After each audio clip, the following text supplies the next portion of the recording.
You all will hear me, right, when I say that there's like a soul voice in me that sounds just like that.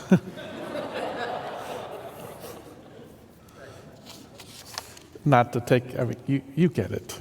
All right. Good morning, Pathways. A couple of not so hypothetical questions. How many of you grew up in a church youth group? And if you didn't, there's no shame in this, I'm just asking. How many of you grew up in a church youth group, right?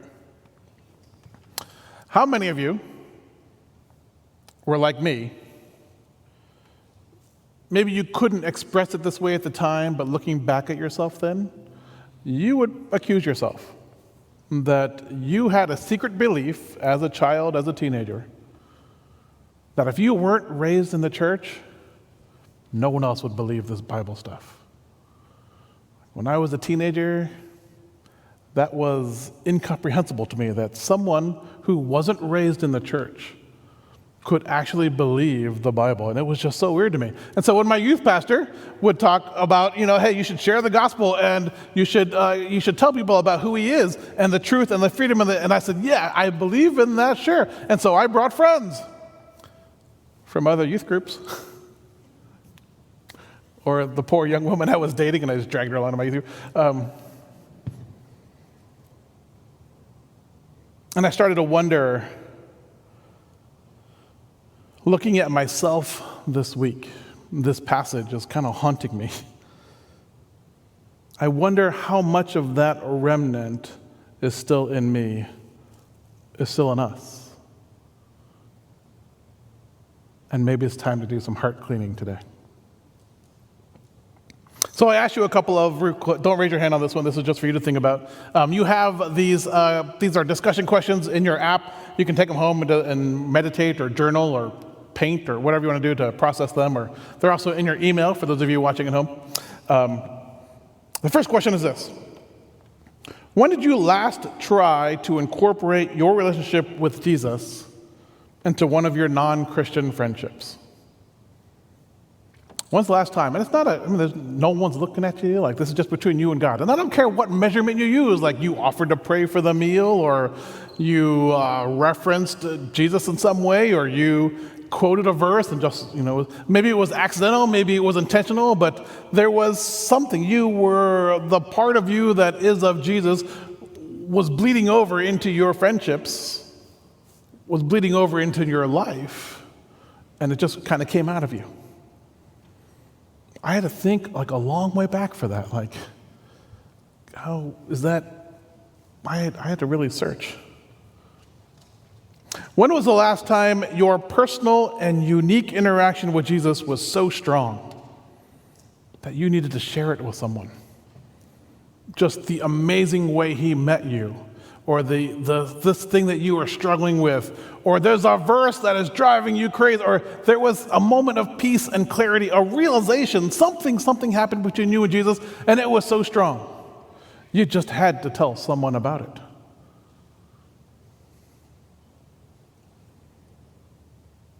Or the last question: when did you last cry over someone you love who doesn't yet personally know Jesus?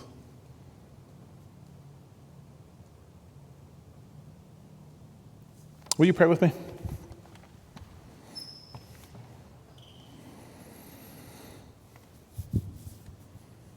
Sometimes your word, God, is just the most frustrating thing in my life. I guess maybe that's more accurately said, my will, when it has friction with your will. Or my life pattern, when it doesn't exactly align with how you want me to live. Or when I hear myself speak of dreams and speak of hopes and speak of vision and speak of future, and I look at the energy and I really hope that someone else will do all that stuff. And so, Father, we pray for clarity in your word in such a way that it is compelling, in such a way that it's motivating. Father, would you temper, and I ask this honestly, God, would you temper that Asian shame culture thing that I have in me that just whips me back and forth so that the words that they hear are encouraging and uplifting and cleansing and hopeful and possible and of the future. That we not, as Paula has, that we not languish in our guilt, but in that we would move forward into hope and positivity and yes, this could happen. Thank you for being here with us today. In your son's name we pray. Amen. If you've been with us either in person or online, you know that we are in this Jesus Snapshot series. And we didn't actually plan it to be this thing, but there's this concept that was kind of just like hitting with us, and it became this lens that we couldn't get rid of. And it was just about like Jesus and the other. And so we started to read of the interactions that Jesus had with people, and it just seemed like this theme that kept coming back and forth. And so we started with, Jesus and the demoniac and the infrastructure by which the family tried to meet the demoniac's needs and how they just kicked him out. And we have to do better as a church.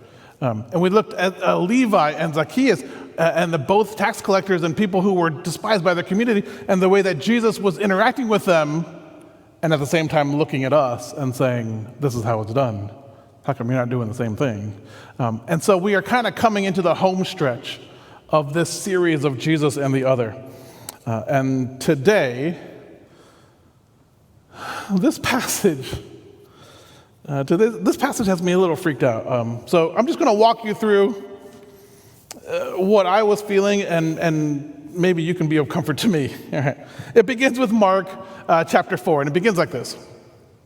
Jesus is talking in a parable. He's teaching the crowds and his disciples this parable, and it begins with this. He says, "Do you bring in a lamp to put it under a bowl or a bed?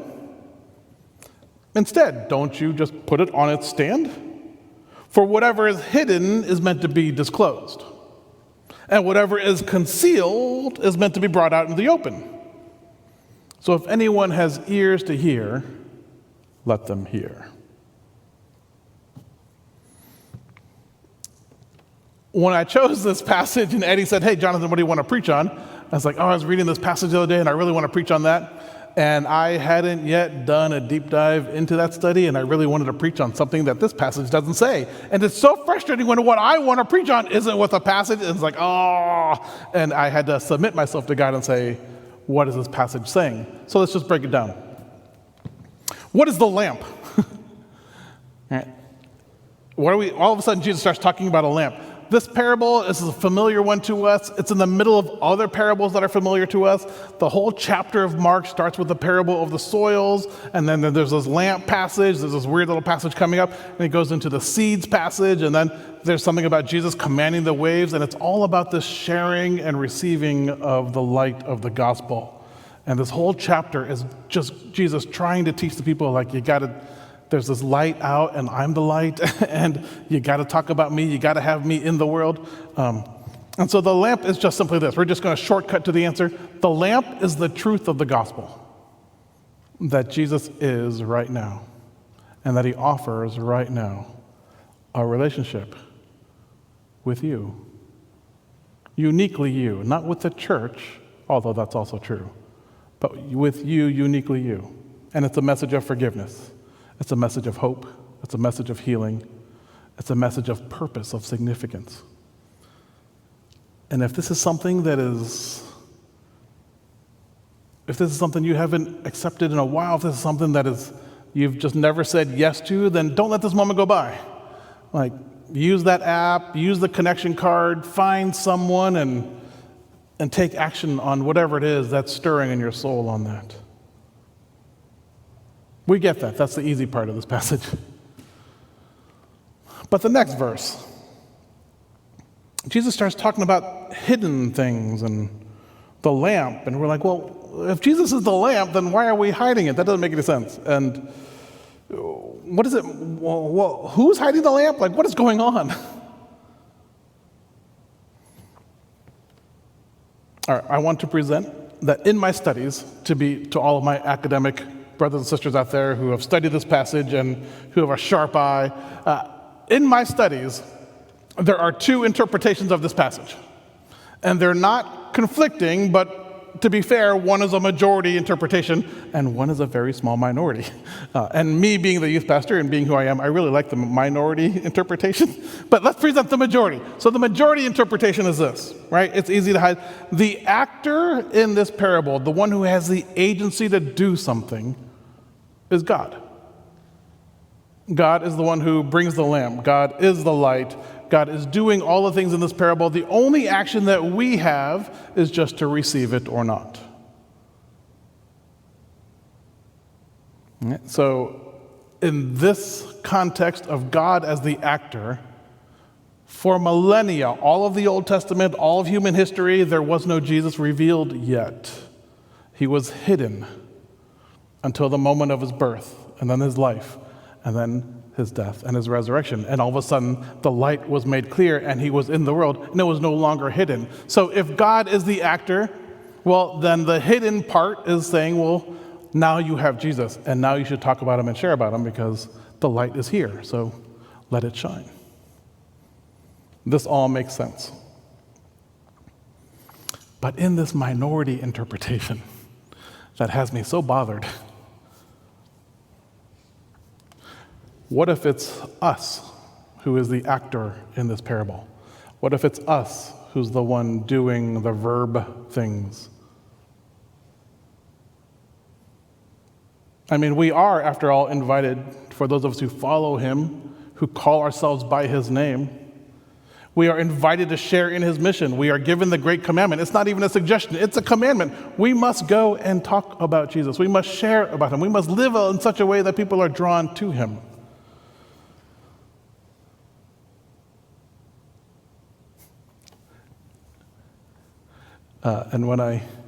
So I have all my books open and all my digital things open, and I've got my notes open, and I'm studying all these different authors and scholars and whatever, and I'm making my notes. And there's a thing in my notes. It's in all caps. It's bold. I don't know what I was doing. I was like, I am not hiding the light.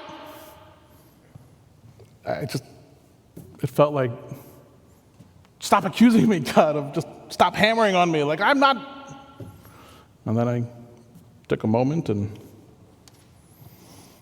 I recognized that there was sort of an indignant tone in my voice, and I said, okay, I'm sorry. Jesus, in what way? In what way am I hiding the light? And so I offer that to you. If you heard Jesus say to you, you're hiding your relationship with me,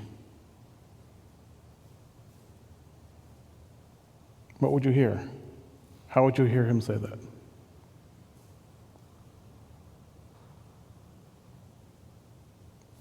To make it worse, it's not something we can dismiss. Because, go back to the verse, he finishes this line, and he says, if anyone has ears to hear, let him hear.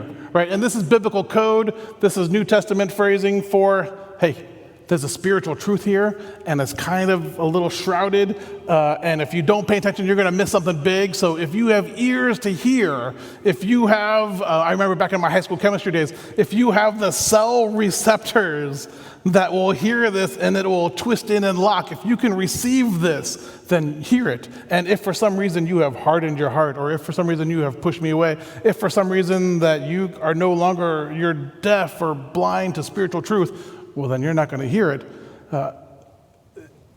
This is code for Jesus saying, this is important. This whole lamp thing is important.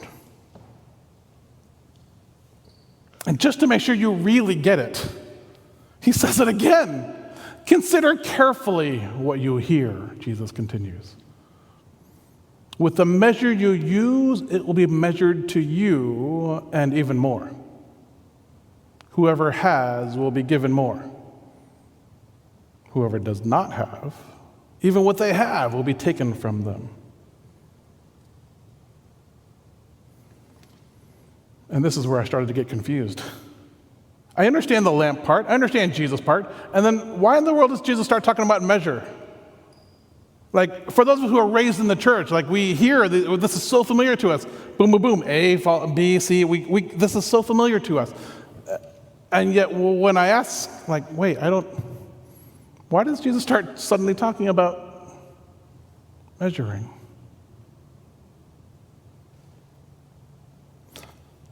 Majority interpretation. If God is the actor, and the only thing that is asked of us is to respond, and Jesus is cautioning about measuring, well, then it makes logical sense that the thing that Jesus is warning us about is measuring our response. This is even a phrase, like he had a measured response. And he goes on to say, like, if you have, you'll be given more. And, well, if you don't have, well, that'll be taken away from you too. So, in other words, if my response to God is positive, if I have gauged the truth of Jesus in this world, if I've gauged his presence in my life, if his offer of salvation and forgiveness and healing is good, and if my response is positive, then it's like all of a sudden, clack, clack, clack, clack, clack, all the doors start opening, and I step onto this escalator and start moving faster and faster. And the positive reception to spiritual truth and wisdom and joy I have becomes even more.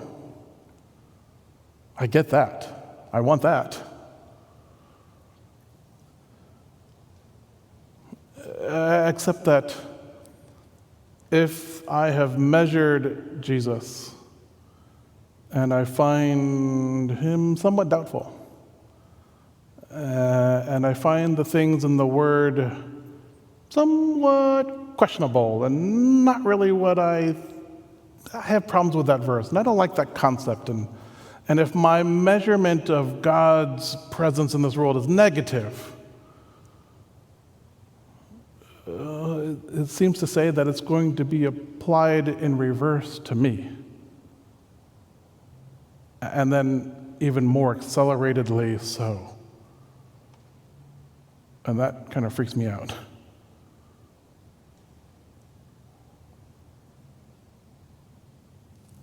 And it freaks me out even more so when I think about family members who I love, and friends who I love, and students who I love. And it just how seems like their no to him is reverberating, and it's so, the last time you cried over someone,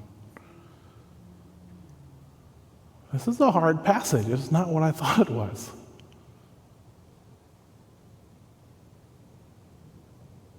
And I want to be careful. You've heard a little bit about my background, being raised inside the Chinese church and being raised in, going to my friends' Korean churches. And it just seemed to me, I know it wasn't true, but it just seemed to me, like as a kid growing up, that when I heard a powerful preacher, the result that I came away with a feeling of shame and guilt. Like that's what meant a strong sermon to me as a kid. Like that's how I was kind of indoctrinated. Like if it's a strong message, then I feel really bad. And I'm so careful about, I have to work so hard that with my students that these messages don't come out the same way. And so I've worked so hard to only look at the gospel in terms of light, and I've tried to teach in a way that's hopeful and encouraging. And 5 years ago, I became a stepfather to teenagers. And then I suddenly started to realize the value of teaching about consequences. And it sort of became like, maybe I've been doing Jesus and the Bible a disservice. It feels like this is fair warning from Jesus about a consequence.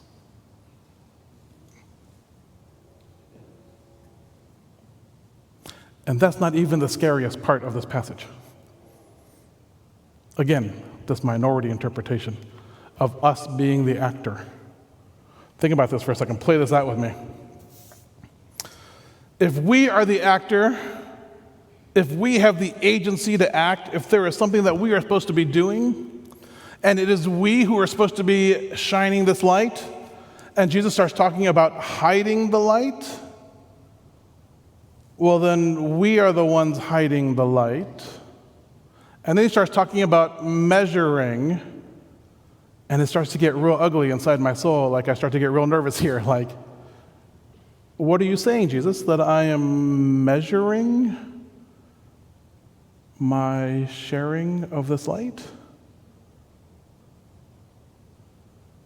Are you saying, Jesus, that I am measuring who I find worthy to share Jesus with? Are you saying, Jesus, that I have chosen to reveal the light only among certain people and certain places and times, and that I have denied that light to others?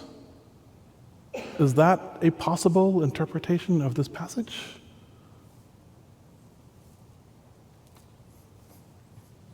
And that starts to really freak me out.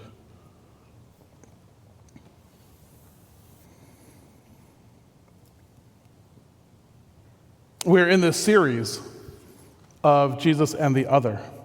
And you've been with us long enough to know that there is something in us. Because of the result of the fall, because we are sinful, there is a thing in us that likes to declare who is in and who is out. There's a thing in us that likes to fall into stereotypes and caricatures and exaggerations and all sorts of wrongful statements of the other person as not me. And I don't care if it's skin tone or a culture or a political stance or even a financial standing or a personality type. Like, there is something in us that likes to declare people safe and not safe, people welcome and not welcome.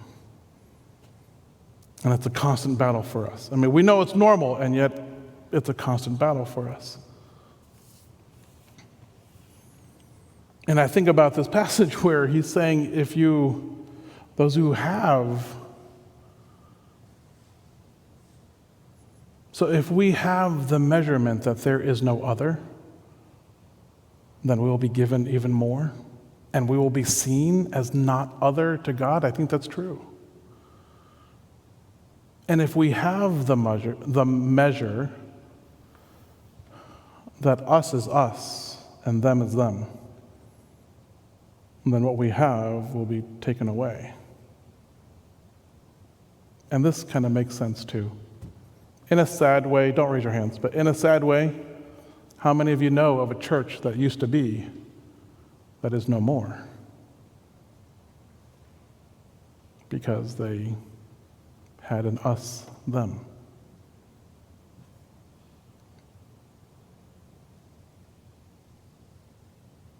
There's a famous video clip, and I'm sure that you have seen it, but it's worth seeing again. It's Penn of the magician Penn and Teller, and I guess he's a pretty intelligent fellow, and I guess he's a pretty known atheist. And so a lot of us, our Christian brothers and sisters, I guess they appreciate him, and so a lot of times after his shows, he'll talk with everybody, and a lot of us, I guess, share the gospel with him or try to share something with him. And so after one such encounter, he had this reflection. And it was really wonderful. I believe he knew that I was an atheist.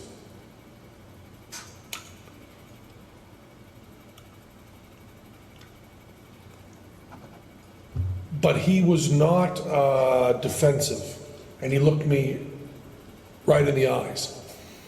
And he was truly complimentary. It wasn't in any way, it didn't seem like empty flattery. He was really kind and nice and sane, and looked me in the eyes and talked to me, and then gave me this Bible.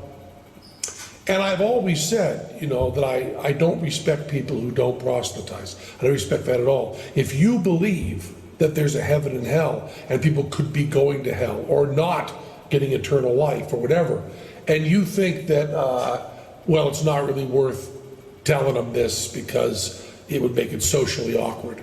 And atheists who think that people shouldn't proselytize, just leave me alone, keep your religion to yourself. How much do you have to hate somebody to not proselytize? How much do you have to hate somebody to believe that everlasting life is possible and not tell them that? I mean, if I believed beyond a shadow of a doubt that a truck was coming at you and you didn't believe it, that truck was bearing down on you, there's a certain point where I tackle you. And this is more important than that. How much do you have to hate someone not to share the gospel with them? In my heart, I was just being neutral, or just waiting for the right time, or working really slowly at it. But this from a man who does not follow Jesus, who appreciates the love that this stranger gave to him.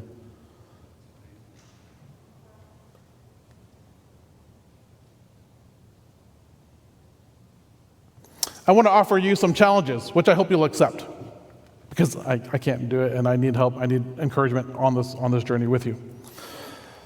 The fall is coming, right? September's coming, school's coming. The end of the pandemic distance is coming, at least for America, at least for Gaithersburg. So the challenge is this: will you find ways to blend your church family with your non-Christian friends somehow, some way?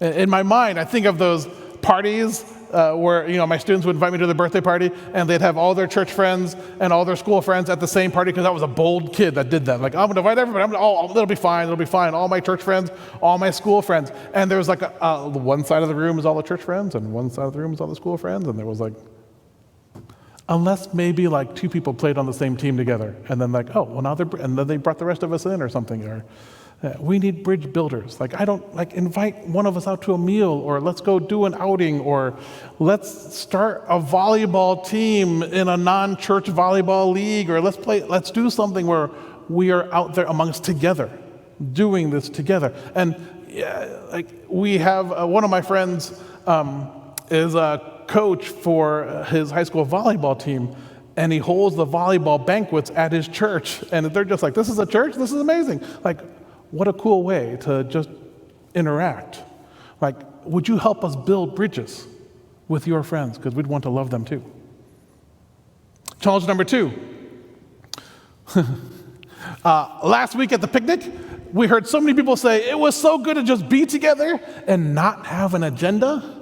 And very quietly, they'd say, it was so good to be together and not have someone preach at us. Every time we get together, there's some kind of Bible study or an agenda or something we have to get through. But that picnic was just us hanging out.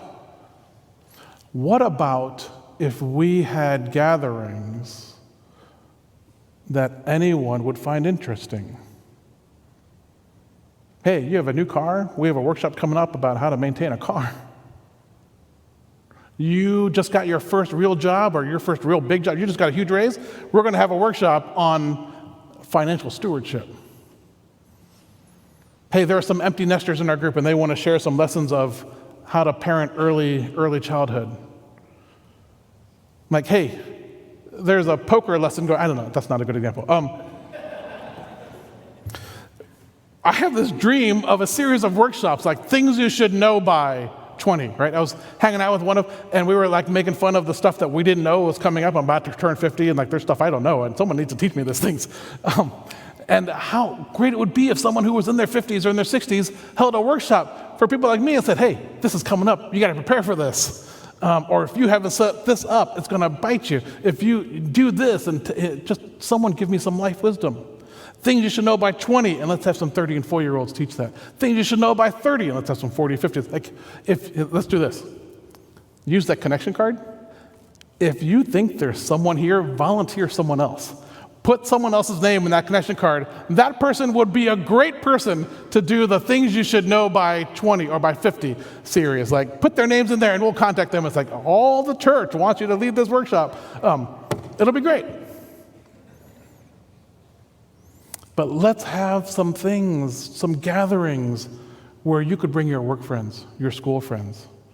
Teenagers, I bet if we held a workshop on like 10 really cool things you could do on your smartphone that old people don't know about, they would probably come to that. It'd totally be worth a free pizza. It can be, there's a thing, right? If we have students in the room and old people in the room, then we're multi-generational. If we have students in the room interacting with older people and vice versa, then we are intergenerational. Right now, we are multicultural. And I know Ananda's dreaming and vision and working really hard on how to try to figure out how to make us intergenerational. Or intercultural, that's what I meant, intercultural. We are in this community, but are we interacting with this community? Did God mean for us to be a separate entity here, or something that was at the heartbeat of all of our communities? Challenge 3, will you contribute to creating and reimagining how we as Pathways gathered? Kath is in charge of our calendar for this building and all of our events. I would love if she were overwhelmed every week, not for the sake of busyness, but because this small group was having this open thing, and this small group was having this open thing, and this group was doing this, and this group was doing that, and the connection cards of people who wanted to know more about Jesus was just overflowing. Because of the way that we live, because of our humility, because of our love, because of our friendship, because of our usefulness to the community. What burden will you accept from God to pursue those whose seats we have left open for too long? Some of these seats are empty because of the pandemic. Some of you are watching at home. Some of you we have never met yet, and we hope to soon someday. And some of these seats are open because we've been praying and working on friends for years, if not decades. And maybe we've left that seat open for too long. Maybe it's time to renew shining that light. What would it look like? Let's have a dream together. What would it look like if we had, I know this freaks Eddie out, so he's on vacation, so, it's all right. What would it look like if we had an open mic testimony, an annual night of open mic testimonies, where everyone came and they just told the stories of how present God was in their life? Yesterday's story of Allison was, a giant in the way that God was working. He allowed God to work in his life. What if we just had open mic, and maybe the first year is kind of like, okay, there were a few, but not that many. Well, that's okay, we're gonna do it the year after that. And there were a little bit more the next year. And by the third year and the fourth year, okay, this is way too many people. We have to have a whole night, like 2 different nights of this, 3 different, the stories among us need to be told. What would it look like if we had a standard 101, 201, 301 small group, and they were always full of our friends and our guests and our family members who wanted to know the basics and then wanted to get a little bit more and then a little bit more, and that rotation of small groups and classes and experiences were always full? What would it look like if some Sundays we weren't in this room? What if some Sundays we weren't just sitting here listening to someone talk? What if we were out there doing something together as a church on a regular basis? Someone comes to the door and where is it? Those are the church. It's on Sunday. We have a big sign we're out doing stuff.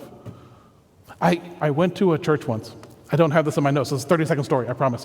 I was in some city for some kind of conference, and I was there for 2 weeks. And so I went to this small little church, and the service, it was so experimental. It felt like it was this interactive stations of the word, and it was just so incredibly well done. I was like, this is amazing. And so I went back the next week, and it was the lamest service I had ever been to. And I was like, what happened? And I went to the preacher afterward, and it was what's the story of this church? And he apologized immediately and said, I'm so sorry. So many of us, we were together till 3 last night. There was a birthday party for this homeless guy in our neighborhood, and so we were all there, and he just kept going on, and I kept thinking, that was service. Last night's birthday party was the service. That was the celebration of where God was at. What if we let go? What if? What would it look like if our prayer list was full of celebration stories? What would it look like if we had a dream wall of concepts and ideas of things we could do, use the connection card. I've always wanted there to be a Uno card and the gospel meeting. I've always wanted there to be a small group that was centered around food and cooking. I've always wanted there to be let's sing through the entire hymnal in one night. I send these things in, what if? I've had senior pastors tell me, Jonathan, 90% of your ideas are junk. But 10% is genius. What if we just had a wall and we're okay, maybe not that, and maybe not that. What is cantaloupe night? Who needs that? But but there's 10% genius. There has to be more for us as a community, as Pathways. What would it look like if we were the kind of church where our interactions were so inclusive and so interdimensional that it was obvious that God welcomed all from all walks of life? What if? Would you dream? Would you let us know? Don't sit there and be passive. There's a student leadership team, and the first line we told the student leadership team was, you are no longer students, you are now owners of the youth group. You are now creators of this youth group. You are now in charge of making things happen. And so, I now make you owners of Pathways. It is what you will make it. It will only go as far as you take it. It will only dream as far as you dream. And there has to be more for why God put us here. There has to be more for why God put us together. There has to be something about the fall and the returning that can be more than just not wearing masks. Let's dream. I do not want this warning to be applied to me, to be applied to us, that we measured with whom we shared the light. Let us get away from that measurement. Let us let it shine free. And I feel like saying all these cheesy sayings about light and shining and coming forth, and it's true. Let's dream.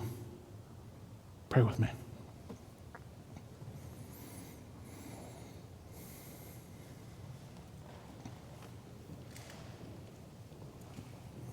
Ideas are one thing, God. It seems the limited resource is our will. And we find all sorts of ways, God, to shortcut the things you give to us. I complain about my time, and I just don't have the time because I've set my life in a certain pattern, and I don't want to change the pattern because it's too hard. And there are so many claims upon my life, upon my time, upon my energy, upon my bandwidth. And it's too hard to change those things, God. And really, I'm going to be the only one. It's never going to make a difference anyway. And, it's someone else's job. And I can feel you pulling out that measuring stick. And it scares me. I want all your blessings for me, for us. I want all of your hopes to be true among us. I want all of your dreams to come to fruition. I want you to be up there bragging to all of your heavenly hosts, look at that church doing it right. Look at that church struggling so hard to be. Look at that church just loving on people. I'm going to give them stuff. I'm going to give them all the joys of spiritual rewards. I'm going to give them all the fulfillment of purpose and intention and satisfaction and joy in knowing that they are following me with every ounce of their being and soul. God, I want that to be said of us. I want your name to be great. I want these seats to be full of those who are questioning and doubting and challenging you. I want there to be tension and friction among us, that we can find you in the midst of that messiness and say, we celebrate and worship you. We thank you for all the blessings you give to us, God. Would you help them use it to worship you? We want to worship you. Would you shine through us and not let our hesitations, not let our weaknesses, not let our faults hold us back?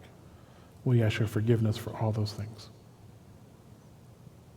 We welcome you because you welcomed us, and help us to welcome the other. And all the people of God said, amen.